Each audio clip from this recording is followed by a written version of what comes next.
সিলেটের কোম্পানীগঞ্জ উপজেলার বিখ্যাত পর্যটন কেন্দ্র ভোলাগঞ্জ প্রকৃতির অনন্য সৌন্দর্যের পাশাপাশি দেশের অন্যতম সাদা খনিজ পাথরের ভাণ্ডার। কিন্তু সাম্প্রতিক সময়ে এই ভাণ্ডার পরিণত হয়েছে লুটপাটের স্বর্গরাজ্যে।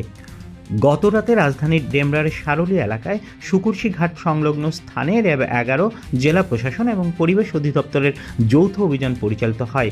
14 আগস্ট বৃহস্পতিবার রাতের এই অভিযানে জব্দ করা হয় প্রায় 40,000 ঘনফুট আস্ত ও ক্রাস্ট সাদা পাথর, যা আইনগতভাবে নিষিদ্ধভাবে ভোলাগঞ্জ থেকে উত্তোলন করা হয়েছিল। প্রেস ব্রিফিংয়ে র্যাব 11 এর অধিনায়ক lieutenant colonel HM. Sajjad Hossain জানান, সাম্প্রতিক মাসগুলোতে ভোলাগঞ্জ এলাকা থেকে প্রায় 2 লাখ ঘনফুট সাদা পাথর অবৈধভাবে লুট হয়েছে, যার বাজার মূল্য 200 থেকে 250 কোটি টাকা। শুধু তাই নয়, একই সময়ে প্রায় 6 লাখ ঘনফুট বালু লোপাট হয়েছে, যার বাজার মূল্য দাঁড়ায় প্রায় 240 কোটি টাকা।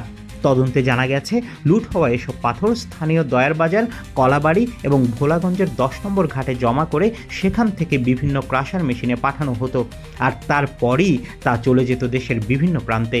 মোটা অঙ্কের অবৈধ ব্যবসার চক্রে র্যাব জানায়, সাদা পাথর লুটপাট বন্ধে ইতিমধ্যেই বৃহত্তর অভিযান শুরু হয়েছে। এর অংশ হিসেবেই নারায়ণগঞ্জস্থ র্যাব 11, জেলা প্রশাসন ও পরিবেশ অধিদপ্তর গত রাতে ঢাকার ডেমরায় অভিযান চালিয়ে 7টি প্রতিষ্ঠান থেকে এসব পাথর জব্দ করে। অভিযানে থাকা সব প্রতিষ্ঠানের মালিকের তালিকা তৈরি করা হয়েছে এবং শিগগিরই অভিযানের বিস্তারিত তথ্য প্রকাশ করা হবে। পরিবেশ অধিদপ্তরের কর্মকর্তারা বলছেন, ভোলাগঞ্জের মতো সংবেদনশীল ও প্রাকৃতিক সৌন্দর্যমণ্ডিত এলাকায় এ ধরনের অবৈধ খনন শুধু আর্থিক ক্ষতিই করছে না, বরং মারাত্মক হুমকি তৈরি করছে পরিবেশের জন্য।